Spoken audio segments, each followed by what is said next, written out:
Hi, Dane. Thank you for joining Black Ink Cinema podcast. Thank you for having me. It's a real pleasure. Oh, no, it's a pleasure to have you. For those who do not know, Dane is a comedian. Tell us a little bit about yourself, where you began, how long you've been a comedian for.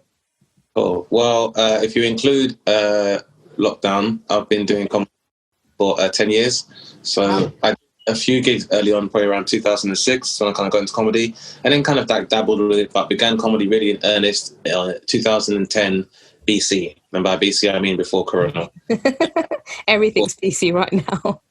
Yeah, so I guess I kind of started off, I suppose, doing open mic like most people do. And then in 2014, did my debut show in Edinburgh, and then got nominated for Best Newcomer.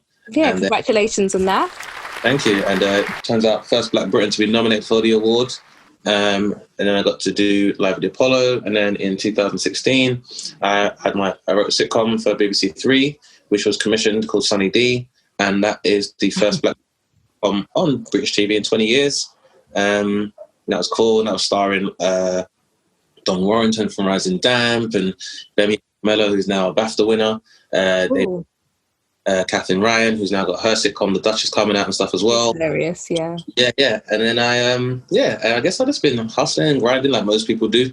And you've got your own podcast, Dane Baptiste Questions Everything.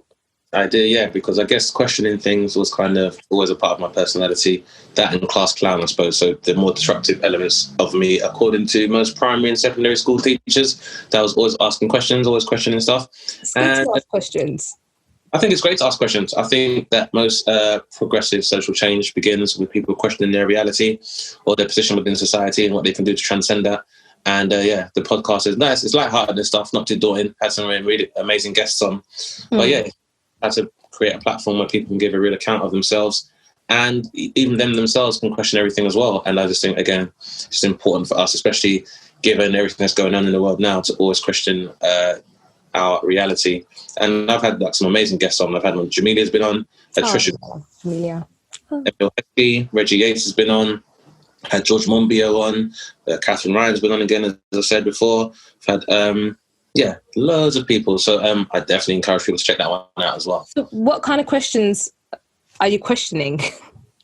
Anything. Well, basically, the way that my podcast works is that I ask questions of the guests, who are typically normally creatives, other people working in the entertainment industry or media, or just philosophers or just great thinkers. And it's really just about trying to ask people questions they wouldn't normally hear if they were doing normal press runs. And also giving people who are creative themselves a platform for them to, show another dimension to themselves outside of what they might be promoting or what they might do with themselves. But just having conversations, because I genuinely think, one of the real issues with our society is that people have been educated to either feel they need to raise their hand to question stuff, or if they question any certain things, then they're considered to be quite stupid. And I always want people to kind of get rid of that idea, as I said, because, especially if you live in a society where you are subject to governance or monarchy or any kind of authority, you should always be able to say why. I hear that totally, especially with everything going on.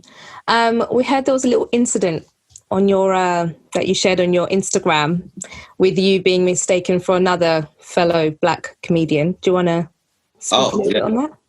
Well, I mean, to be honest with you, it's very there are so many, Rachel. So you could so if you weren't more specific about it, I'd be like, that could happen all the time. So as I'm sure the listeners and watchers know, that over the last 3 months or so, strangely, people have realised that Black people are globally oppressed. And individuals. Wow. It's mad that people nowadays are like, the news misrepresents people. Well, we're like, no. You don't say. Don't say. So, I most recently had been working on a show and was sent some pictures to kind of approve before they went out for press. And then went out for press, and it turns out they sent me pictures and thumbnails of Richard Blackwood. Now, if you don't know who Richard Blackwood is, to the watchers and listeners, then feel free to Google both my name and his. And I'm very sure you'll see a very distinct difference. A, the fact that he has lots of hair and I have very little. He's taller than broader than me. He's also 10 years older than me and has a really different name. And at one point in time, about 20 years ago, had his own TV show. So it's not like you don't know who he is. Yeah, of course. People are like, sometimes they can make mistakes and blah, blah, blah. I feel like if I can see what someone's house looks like in Scotland, Google Earth, then it shouldn't be too hard for someone to tell the difference between two black guys. There's not loads of us. Literally. Because I was scrolling on your Instagram and I was like, I don't get it. Why is... And then I read the caption and I was like, wow, really? Okay. Yeah, exactly. And it absolutely happened. And I just... It frequent occurrence. So I was trying to make light of the situation. Yes. And it kind of ran away. And it went kind of viral. And at one point, someone was like, you probably cost somebody their job. And I was like, well, I don't really care. If your job is but if your job involves you making a distinction between two people, then if you can't do it, why do you have the job? I mean, I can tell the difference between Trump and Boris. So I just it'll be nice for... And there's 5 Jacksons, and no one confuses them, Rachel. There's 5 Jacksons, and I've never seen... Because these people are like, it can happen. Oh, yeah. But if you went to watch and Jermaine came out, you'd go freaking crazy and be like, we came in Michael. So I'm not trying to hear that at all. And just lazy. 2 Gallagher brothers in Oasis, they got 2 separate bands and they never get confused. No one's ever like, I came to see... What's Liam doing here? I thought, but the other one, it's just pure laziness. And in 2020, I'm sorry, there's no excuse for it. As soon as cameras and telescopes were invented, there's no excuse for it. And Google. And I mean, not just Google. Like, we have technology now where you can see the surface of the freaking moon, innit? You could see a pubic hair on a fly's vagina with the cameras that we have nowadays. So if you can do that, if you can see the stars and work out there's bodies of water on there. Mm-hmm. Also, if you weren't sure, you could have Googled it. So your hubris is why you haven't got a job. That's your fault. So no sympathy here. But fun was had. Yes. And, it's always been a part, I guess, of the rationalization process. So the diaspora is that we take these things. So speaking of your Instagram, where can people find you on the socials? Instagram, Twitter, YouTube? Well, without wanting to blow my own horn, my accounts are verified. So you can type in Dane Baptiste and you'll find me on a good Insta, Facebook and Twitter. And I'm not saying that for something to be impressed by, Rachel, but I'm saying, once again, someone could have typed in my name. So there's no... I get you, B. I get you. I can't excuse that anymore. We've all been there. I'm just saying, there's like 27 different types of blonde hair that you can go and buy from Neutrogena, and you can also buy 17 different types of brunette and about 14 different types of red hair. So I don't want confusion. There's no excuse. Oh God. So we celebrate everything Black cinema on Black Ink podcast, and you chose the iconic Coming to America. Why did you pick Coming to America? Tell me a little bit about why. There are a number of reasons. I guess it was definitely a catalyst for me wanting to get involved in comedy, because I found the film so incredibly funny. It was a time when Eddie Murphy was pretty much approaching, or was at the height of his career. Yeah.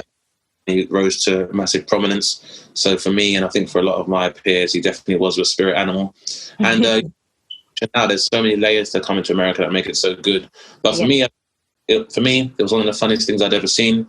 One of the most amazing and distinctive performances by a comedian that I'd ever seen. Like, people forget how young Eddie Murphy was when he was making these films. Yeah. And amount of roles that he assumed. Like, even though people tend to reduce it and ridicule it now, but at the time, him doing those roles and playing both Akeem and Randy Watson and playing Barbershop and, all of these roles, it was amazing. Like, this was a film where Samuel Jackson, who's now one of the highest paid actors in Hollywood, had a bit part.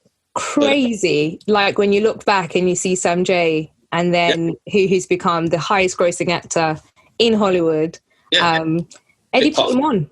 Eddie put him on, and just again, and that's another reason why I found the film so good, is because so many positive portrayals of, African Americans in it as well. Yes, yeah. Well as continental Africans, even though it's a fictional nation, it is still represented very positively. And I think it was so influential in terms of its African aesthetic. The same, James L. Jones, who plays legend Joffa, and his wife Aeolion, they were the same voice actors for Mufasa and his wife in The Lion King. In The Lion King, I know. And it warmed my heart. It warmed my heart completely watching that and hearing his voice. So it fit perfectly. Amazing. And it's just, even today, there are certain elements of that film which people still say to this day, like, to transcend 2 centuries and about 3 or 4 generations. Like, in the same way that Bye Felicia is now like a meme, and now exactly. like sexual chocolate. Exactly. Do you remember, or how old were you when you first watched Coming to America? Sorry. It's a good question. I couldn't have been more than 8 or 9. But I remember it like it was yesterday. Like, I was completely engrossed. Obviously, some scenes are a bit more racy, which when you're a kid is like, oh, okay, it worked for me a little bit. Nothing too crude. But yeah, I remember it, and just how enjoying it on so many levels. Like, seeing Eddie Murphy as Randy Watson, I found to be massively hilarious. Amos, who I thought was hilarious as Mr. McDowell, but again, I didn't even realize the extent of his comedy career. Yeah. For ages as well, so he was amazing. Arsenio Hall himself became a star in his own right and had one of the most, one of the most prolific cult talk shows in the US. Yeah. But yeah, I just remember seeing it and seeing Eddie Murphy being so funny and relatable, immediately accessible straight away. And again, as I say, for me, seeing that film, I was like, I want to be able to do this. Yeah, I mean, I don't know why it reminds me of Christmas time, because it just seems to be one of those films that either always comes on at Christmas, but reminds me of my family and watching it with my family. Really? It warms my heart. That's what I mean, and that's why it's so good. Is that there's something in that film for everyone, and like you said, it's very rare that we get any kind of Christmas films or even Kwanzaa. But that's a film that works for both Christmas and Kwanzaa, and I think that's when I kind of came across it as well, as that my family and I kind of watched it together collectively over Christmas, and it's always nice aesthetic when you've got the oldest laughing, the kids enjoy certain parts of it as well. Yeah, but exactly. I mean, there were moments, but I remember thinking, just watching it and being engrossed, and then also realizing just how much it struck a chord and how influential and significant that film is, not to just like black people, but to everyone, all of my friends in university. There's very few men my age where if I go sexual chocolate, Yeah, I feel like if you don't know reference from Coming to America, you're too young. That should be the deciding factor. Because people still study Shakespeare to this day. That film to me is a masterpiece, and 100%. I've got my 2 closest friends from uni, and to this day, if we see something like one of us turn to the other and go, "That was good," and, yeah, you must be crazy. I mean. Oh, God. I think even to this day, you can ask most comedians, sketch comics, people that write shows, whenever, because we all know that the precinct and kind of the landscape of the barbershop has always been a good premise for visual and verbal comedy.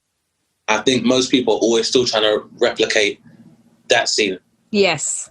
It was so, if you've ever been, I used to have my hair short, and I've been in barbershops, so I'm fully aware of the conversations that happen in barbershops.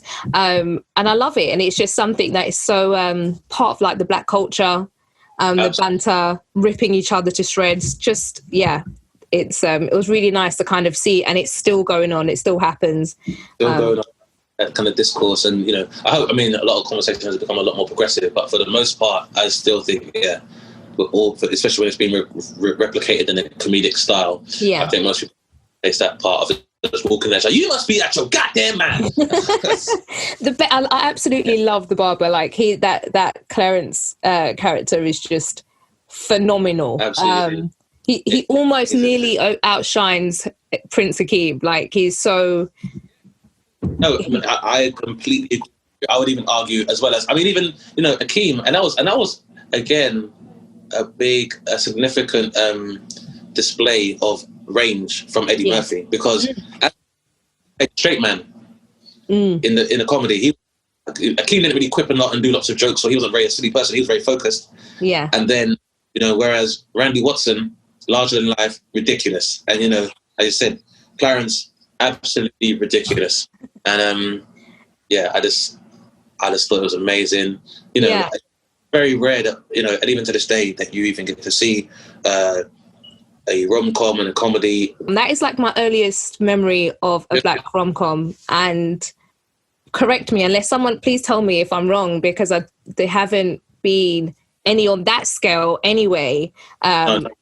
Until more recently with, Jordan Peele and certain directors kind of pushing 2 black leads. But in that kind of light-hearted, when Harry met Sally kind of way, it's not familiar for us without it being surrounded by trauma. And here comes this like larger than life royal family from Africa, and he's like looking for love, like true love. He wants a woman with a brain. I was like, all right, Eddie, this is very forward thinking of you. Yeah. True Prince Charming. And I think if you juxtapose that narrative with like today's aesthetics of, love was being prefaced by, you got to make this much money, I need a boss and all this other stuff. You had an independent, great inspiration for feminists in the form of Lisa. Yeah. I don't need that stuff. I can take care of myself. It's not her man, actually. It was a very good, it's a feel-good film. And I think it's a shame that there aren't more of them. Yeah, and I don't know why there aren't, like you said, more fairy tale black stories. Yeah. Because this is what it is essentially. His princess arrives at the end, they get married and live happily ever after. Exactly, and Lord knows we could use a lot more papers in the post. Oh God, we could. That would be so nice. Just some happiness time to time would be nice to see on telly. Exactly, but there are so many quotables from that film. It just, I think for most fans at this stage, they can probably recite it like word for word. But it's been, I would say that film is as influential as Scarface. Oh yeah, 100%. And the reason why, because I think more recently with Black Panther, I think that was the closest we had to celebrating blackness in its fine and glory, and it not being a trauma story or surrounded with slavery or anything like that. It was just like, Afrocentric, futuristic, ahead of the world, uncolonized. That's a good aesthetic, relatable, exactly. not accusatory, and it's not like I don't need a film all the time to be blaming our oppressed stuff all the same. Yes. I'm at a stage now. I have been for a long time. I'm not watching any more slavery films. Oh yeah, 100%. My emotions can't take it. What are they for? What new evidence are you creating? I'm completely over them. I don't know why they still need to exist. We all know this stuff. And the thing is, we know. We know. Like, there's no new... You're not going to show me anything new that I'm unaware of. And the thing is, we say we know, but really, none of you have really captured the real brutality of it. Exactly. Yeah, that's true. If they really made the film, it'd be banned. And you would never see it anymore. Because it'd be a snuff. So, exactly. I think Coming to America came around at a time where, for a very long time, there was seldom any positive representations of black men or black people in general. Most of the time, we would exist as the comedic foil to the lead protagonist in like buddy cop films. Like you had Mel Gibson and the mullet, and then you had Danny Glover. Yeah. So he's walking around with like a Uzi, and Danny Glover's got like a .22 caliber revolver, and he's like, I want to quit. And I'm like... Yeah. He's a grumpy old man. Like. Grumpy old man, yeah, but even if I was a grumpy old man, after 3 films of fighting against terrorists, I'd have got a bigger gun by now. Just rolled up in there with a Mac-10, Yeah, it's Lethal Weapon 4, and he's showing up with like a 6-shooter. Worse, the only time Danny Glover used a real strap was when he shot another black kid in Lethal Weapon 3 with armor-piercing bullets, and he had to have this big old funeral, and the kid's mum slapped him, and it's like, oh, well, the only time he gets to kill somebody, one of his own. So, for me, but that was, like I said, that was the foil. It was like, for a long time, it was very rare that you saw these positive representations. So, not just having, like, a protagonist in a rom-com, but him being, like, a prince and being royalty and stuff. Yeah, exactly. There were so many things, especially for me, like, growing up, being from Africa, and usually the representation is you must be poor with flies on your head, like that is it. And so having that, which finally reminded me of where I'm from and my people and the celebrations and the colours and the joy, like the genuine joy that just surrounds us, was so nice to see. You know who loves it as much as you, Rachel? Do you know who loved Coming to America as much as you? Who? Beyonce. Ooh, I mean, we can see that. I felt like all of the song for Baby Boy, and I think even Black is King, you could look at even Beyonce's choreography and a lot of her aesthetics. Oh yeah, it's so African. Like it's all from there. But that's the influence from that film because at the wedding, the choreography was done in the film by Paula Abdul. Yes, and that was from Thriller. Apparently, they used parts of it from the Thriller choreography as well. It kind of and you see, if you slow it down a little bit, you will see that's literally it's really sequence. The film was so influential. I believe it's probably also one of the reasons why Eddie Murphy was the Pharaoh in Remember the Time with Michael Jackson. Right. So with that, I would have thought it was the same director who directed that video, but it was actually John Singleton.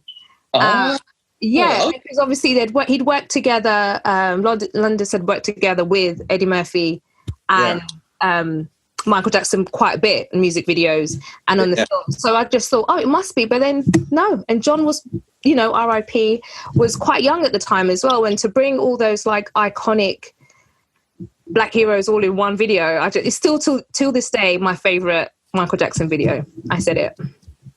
What can be said? Favorite Michael Jackson videos are not really things that people can critique because he set the standard for being archetypal superstar. And I remember, like, at the same time when I was enjoying stuff like Coming to America, when you heard the news that Michael Jackson had a new video, it was like, listen, I don't care what's on this cassette, it's getting deleted. Drop everything. The colour purple, no one. Woman no more. Michael Jackson back with something fresh. So, and I think I still have Coming to America on VHS. Like, it's one of those films where I'm like, if it's on, you're never gonna be like, not again. No, you just let it play. Yeah, 100%. As I said, it's even so much more rewarding now to go back to it as a comic and working within the medium and still, of the layers of comedy that I enjoyed so much and some things that what I liked about it. And like even Eric LaSalle. Like, Eric LaSalle was one of the most brilliant protagonists in ER. Yeah. Oh, my God. I used to love ER. Yes. But every time he's in it, I'd just be like, she don't want to get out your thick Mrs. Girl. And it's like, it's ER. really funny. He's an ER. He did Medicine Sans Frontiers. He performed surgery. And in my head, all I can hear is, just let your soul. And just that wet look, that horrible Jericho.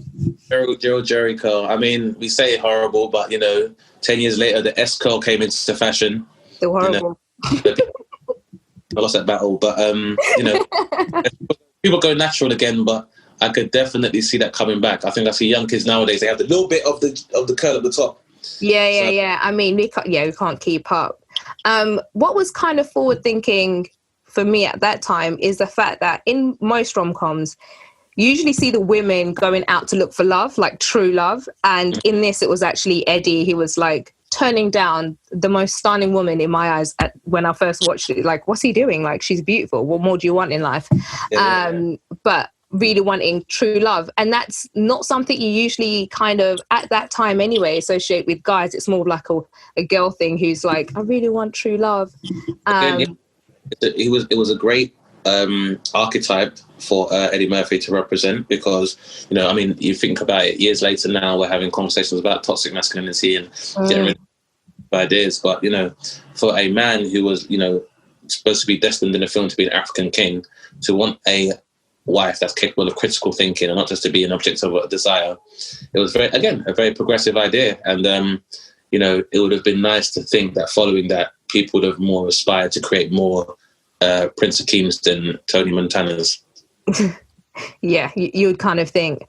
Do you feel like, because this was kind of at his height, this was like his biggest flex in terms of budget, the story, just producing such a masterpiece, all the actors, all the cameos, you had Cuba Gooding Jr. in there, Gary Gray, like you just had everyone. He was great. Like we said, Sam J earlier, in there. Do you feel like, I don't know how many people have got away with kind of like doing that or kind of introducing some of these, like the greats?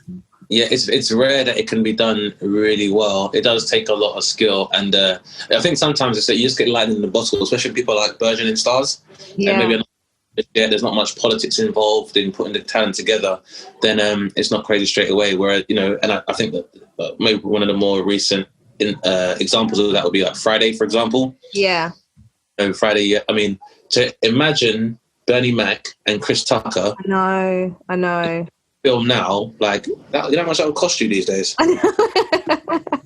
yeah. That's so $100 million for sure. Yeah. So even, do you know what else was even amazing as well? And I forgot, like, Coming to America had Easter eggs because they did a nod to Trading Places. Yes, my guys from Trading Places.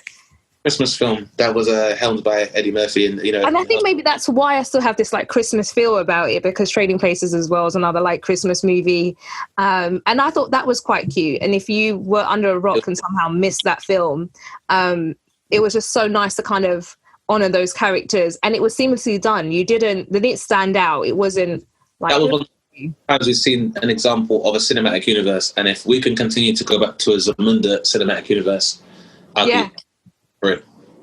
I still think I would like in Black Panther for them to just like acknowledge Zamunda en route to, I don't know, New York or wherever. Like, T'Challa, you gotta go see Prince Akeem. He'd be like, you know, Semi gets too lit. Exactly.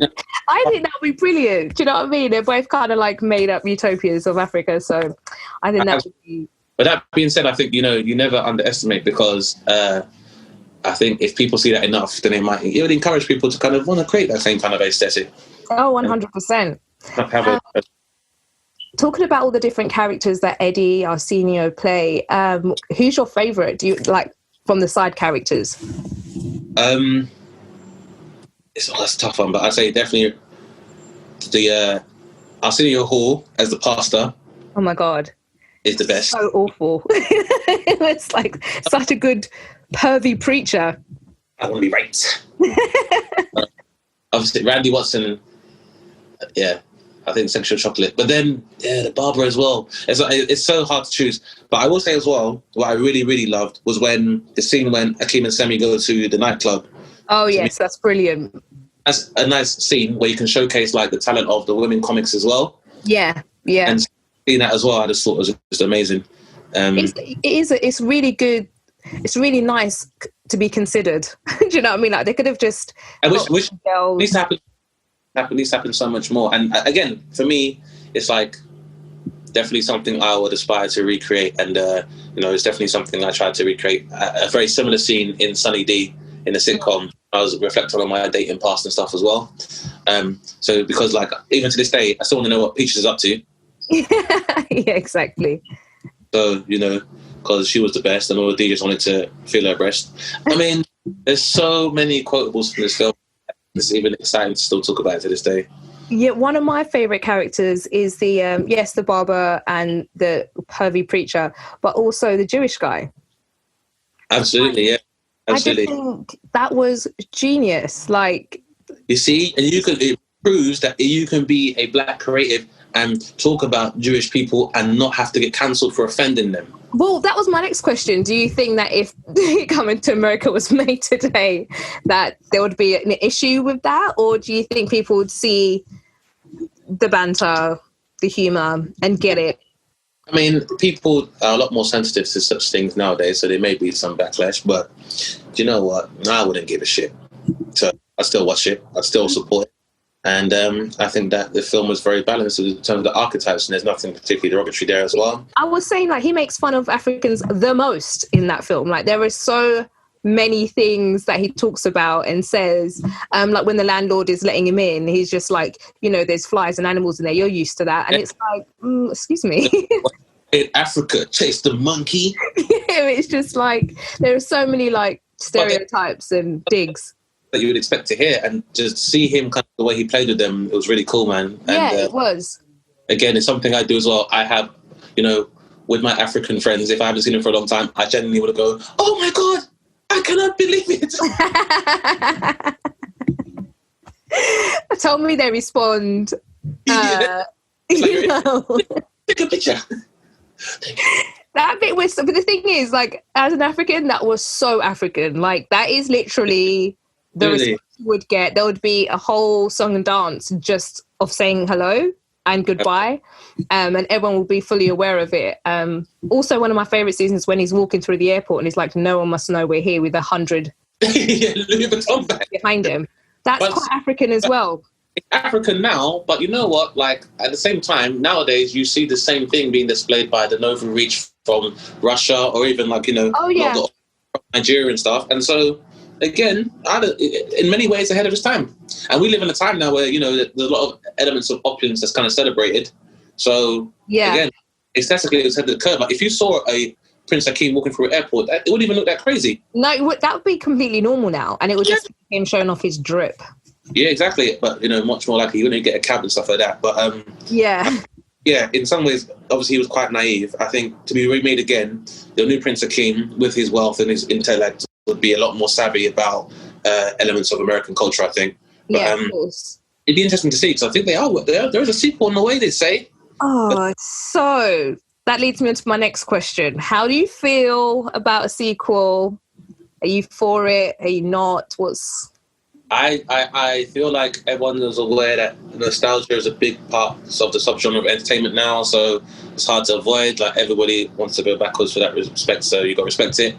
But myself personally, I think they can remake the film, but I don't think they should put it a sequel. Yeah. Like, you know, point in time when, like, the early noughties, where there was a lot of remakes of like classic 70s sitcoms, like, and I think they remade like the A-Team again. They did like Starsky and Hutch again, and you know, it's an icon. It's an iconic film that you can't replicate. Like, you know, the other Fridays aren't bad films, but because they're being measured against Friday, they never really measure up. I think coming to America now that, you know, Landis isn't around anymore, and, you know, Eddie's pretty old, is much older now and stuff as well, and certain elements of his comedy he doesn't want to replicate. I feel like it can definitely be done, but I just hope. Because, you know, I think that was at a time, it was made at a time where, you know, a film was just made to be a good film and be compelling. I was still burgeoning as, like, I suppose, as a form of commerce, whereas now there are so many more stakeholders that are involved in the process of putting together a film. You've got to take into account product placement and how can you, like, East Asian markets. And I feel if they were trying to make a good film that's funny and be a funny rom-com about, you know, a mythical African nation, and, you know, talent from the diaspora, I think that can be done very well. But I just the endeavor, like, you know, I would rather edit cameo or a bit part rather than trying to force it. Like, for example, the remake of the Ghostbusters, I thought it was cool. People, you're ruining the legacy, blah blah. I don't look at it as like a sequel to Ghostbusters, like in the canon. It's just a good film. It was a remake of the Ghostbusters, with 4 women. But again, they're not. It's not Ghostbusters. It's the name Ghostbusters to gender. So exactly. But I know I'll probably watch it for the sake of it and how much it influenced my comedy. But yeah, I think it can make a good one. I feel like the film probably influenced so much comedic talent, and I think what would give this film a remake of Coming to America, the nuance it should deserve, would be to employ so much of the continental African talent we see today. Like, you know, this was now, you know, before then it was very different. Whereas now, where you've got like your Trevor Noahs and your and Bucket Mouths, and, you know, people like Trix from Canada, who's Ghanaian and stuff as well. Like the continent, and I was fortunate enough to do the Johannesburg Comedy Festival last year. Oh wow! Rich with like comedic talent. So I think for a film like this for that film to work, I think, and to have the global appeal it deserves, they should take that talent as well as so much talent that's been influenced by Eddie Murphy, because we're now, like, you know, maybe 3 generations later in terms of comedy, you know, from the States. That I'm sure influenced. And so, yeah, I'd love to see a film like that, and with like maybe a Jay Farrow as the lead. Yeah, he's hilarious. He's so funny. He looks enough like Eddie and can definitely sound like him to pull it off. So I say Jay Farrow to play the son of Hakeem in Coming to America, the return to the motherland.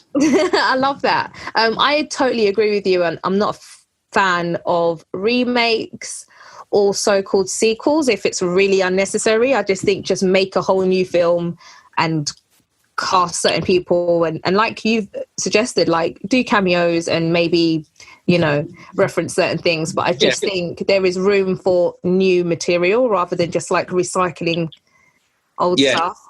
Did you ever watch the series? There was like a pilot of Coming to America series. Nah. Yeah. Was it in it? I did watch it. I knew it existed, but I'm so against things like that I just was like, I'm not involved. I just wanted to If it was worth, a big fan. It was worth watching, we'd know.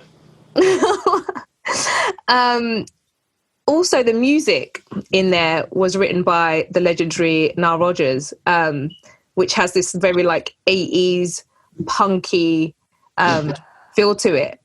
Did you love the music? I mean, I did love the music, and now that I found out who was the composer, I love it even more, and it makes absolute sense why the music was so amazing and engaging. Yeah. Nile Rodgers is a legend who sometimes I feel is not given the respect and mentioned in like the same veins, I suppose, as greats that we know as like your James Browns and your Princes, and but Nile Rodgers essentially was the innovator of a style of playing the guitar that people still try to this day. So I loved it. Like, it was that soundtrack at the end. Oh, say, can you see? Brilliant. America. Loved it all. Absolutely brilliant. I still think, I don't know if we should credit him for the "She's Your Queen to Be."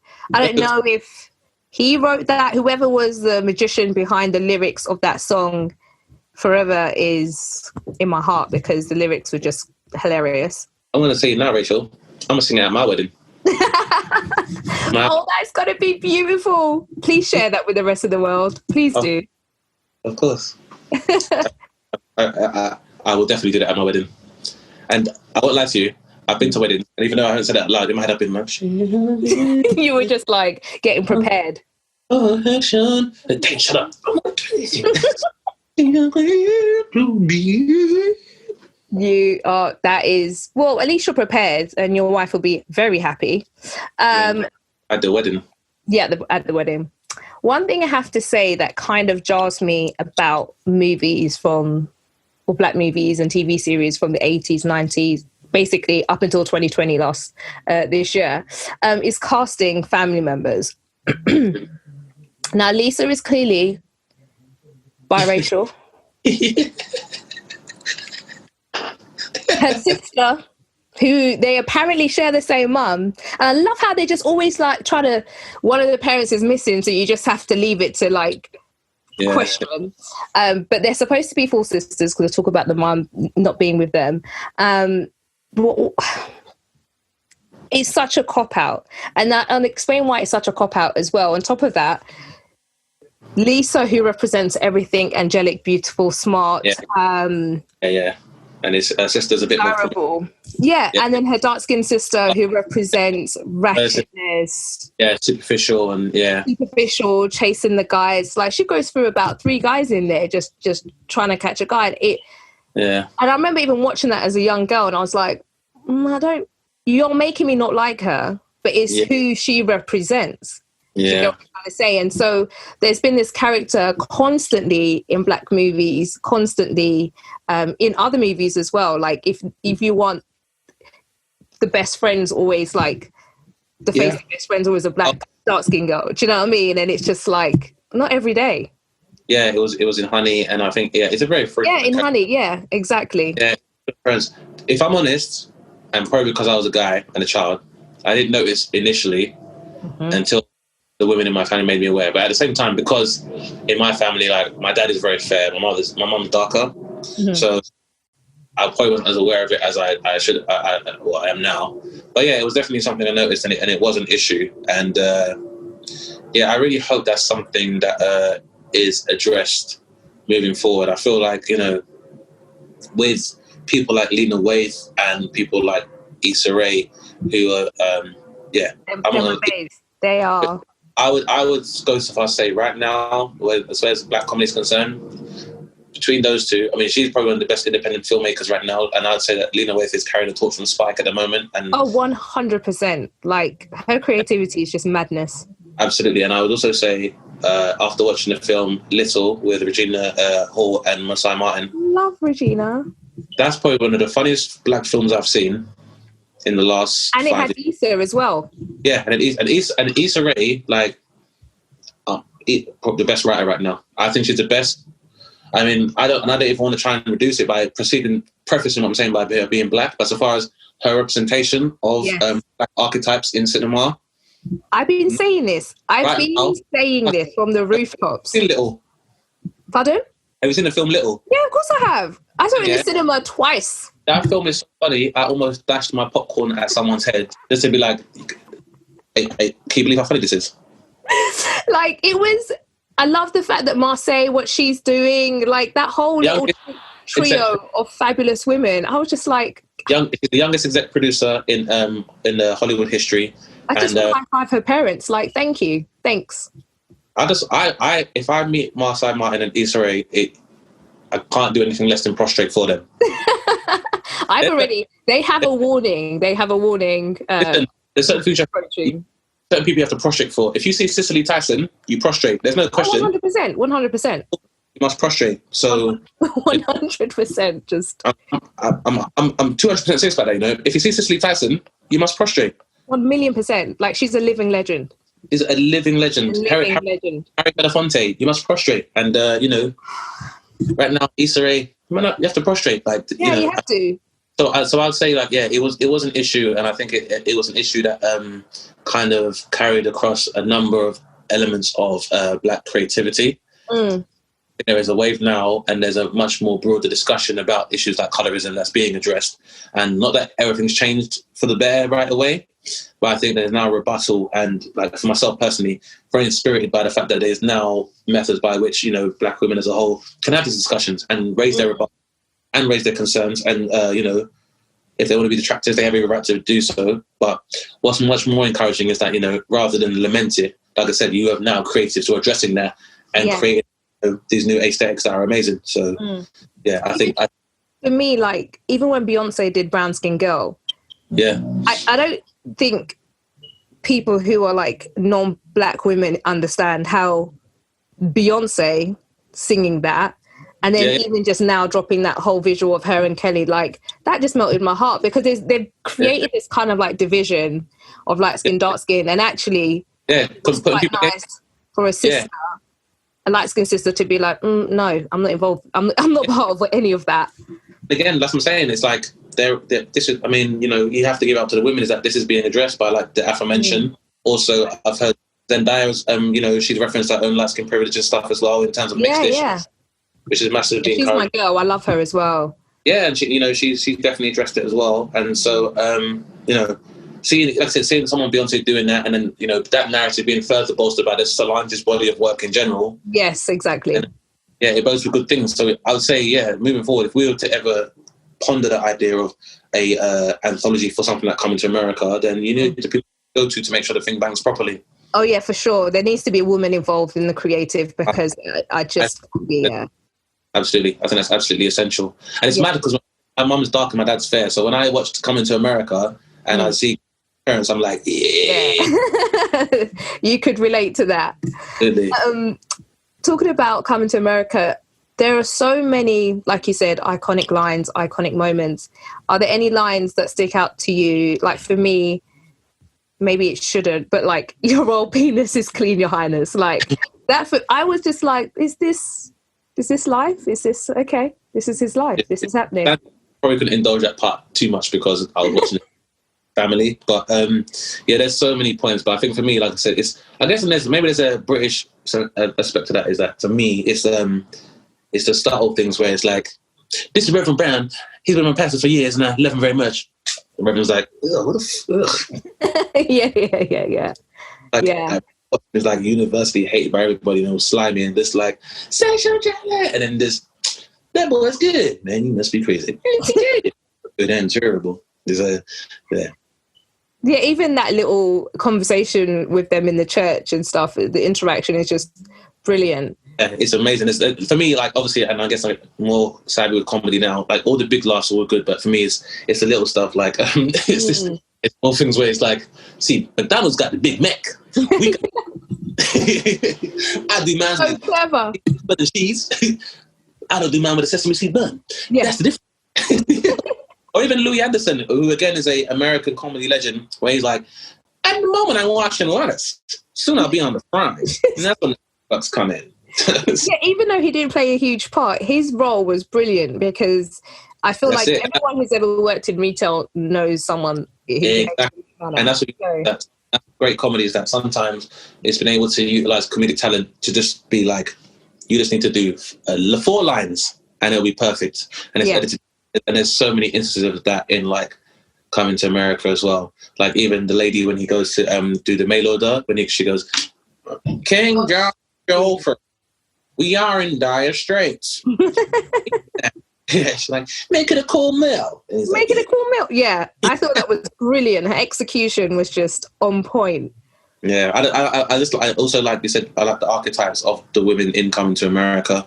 I mean, definitely the colorism was an issue, but having Queen Aeolian doesn't have it from Jaffe Joffa. Yeah, I love that. She held him down. She held him down. And like I said, it so iconically to the point where they had to pay the same mum and dad for Simba. Yeah, love that. So where does Coming to America sit in your Eddie body of work? If you had to name your top 3 Eddie would Come to America come in. It's at the top. And then I'd say for me, probably Trading Places. And then Raw, if you consider Raw, because Raw is like a comedy concert, but it's a movie. Yeah, but no, we're going to take Raw out because that's cheating. You've got to take Raw out, that's cheating. So yeah, so Coming to America is number 1. Then number 2, I'd say probably Trading Places. And then number 3, that's a tough one because then I have to choose between either Beverly Hills Cop, Golden Child, and maybe 48 Hours. But gun to my head, I'm gonna say, I miss one. All right, so number 1 is Coming to America, then Trading Places, and then because you're putting a gun to my head, I'm gonna say Beverly Hills Cop for the soundtrack. Okay. Yes. Same. I would definitely Beverly Hills Cop 1 and 2. To be fair, I do love 2 as well. 2 level. Coming to America, and Life is pretty up there for me. I think people forget about Life. You say people forget, but again, another example of like it's just because there's so much comedic talent in that film. Mm-hmm. It's not that it means that people don't shine very well, but it's like you got Eddie, Martin Lawrence, Bernie Mac. Oh God, there's so many people in that. Yeah, there is. There's too many people, but it's just like Life is a great film. But I'm like a soft Phoenix. I'm like, they were in prison for too long. Yeah. It's called Life. You could find that film as well. Oh man, that film was amazing. Yeah, exactly. So, if anyone was living under a rock and they have not managed to watch Coming to America, and you had to direct them to YouTube to watch a clip, what would the clip be? Oh, it would have to be. Got to be Central Chocolate Black Awareness Week. God, that was as a woman, that was very, very painful and hard to watch. Sometimes, like as an adult now, like as a kid, I absolutely get that, and it's only you remind me of that because when I was a kid, I paid no attention to it whatsoever. Yeah, it just I don't know. I guess I was raised by a lot of women. There's never been an instinctive for me to like objectify the women in that when he's like, turn around, ladies. I was like, I have no idea what's going on here. I didn't even feature. I was more like, well, they're doing McDonald's for free. So, but I'd say that would be the one to watch. Maybe we'd skip after that and then probably just go straight to the intro of Randy Watson. Yeah. Yeah, I would. Yeah, I quite like the dance sequence at the beginning. I feel like just, in fact, the whole beginning was just iconic. The wedding reception would be a good one as well. Yeah. That barbershop scene. Mum come play. I'm come play. Mum come play. Yeah, exactly. Club scene is also good. What? Sorry. The nightclub scene when they go and meet the ladies. Yeah, that's quite popular as well with Arsenio Hall doing his feminine touch character, which he played really well. It was so funny. You can just see Eddie's face is trying so hard not to laugh throughout that whole scene. So hard. I hope forward that they maybe use a actual trans actor positively moving forward, which I'm sure they can definitely do. I think there's a lot definitely use. So, but yeah, I'd say those would probably be one. For me, it would probably be the Randy Watson scene. for sure.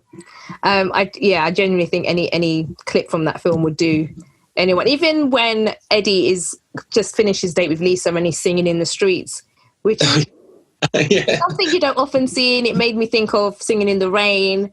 And although he's singing terribly, it's all intentional, but it's like I'm so overjoyed and happy, and it was just like we all feel like that sometimes when you're just like, oh, that was like the best date ever. Yeah, I've done that. I've definitely done that. I can tell you for free. I've definitely walked home and gone, someone to care. To be loved, what a feeling. To be loved. I have. And then taking my headphones out and being like, oh, snap, people can hear me. Super awkward. Well, I'll do it again, Rachel. I will do it again. Do it again. Dane, it has been an absolute pleasure having you. Black Ink podcast. It's been a pleasure. I really enjoyed hanging out with you. And it'll be amazing if you can come to one of our screenings. We're up and running. So you are more than welcome to join us anytime. I would love to, definitely. Awesome. And well, best of luck with everything that you do, your podcast as well. And hopefully we'll catch up soon. For sure. Anytime. And I will be at Black Ink Cinema as well. Thank you so much for having me. Thank you. Take care. Oh.